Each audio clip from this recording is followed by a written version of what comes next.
Boleh kau tengok Al-Quran di telefon ketika sedang solat, tapi dia makmum.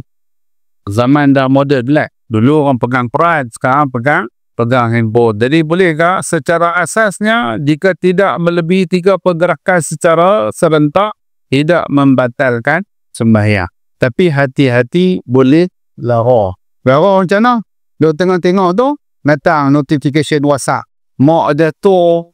Allah, mayang ni memang letak.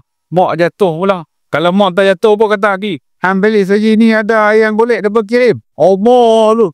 Fikir Allah yang boleh. Lagi balik tak dan orang makan habis mak. Jadi benda tu jadi lara. Aduh baca WhatsApp pula. Kalau baca bagi bunyi, batal mayang. Lagi satu menyakitkan orang. Sebab apa? Jadi balik dayam. Aku tak ada apa ni. Menyakitkan hati orang. Dengar belah tu macam-macam kesan dan aplikasi lah.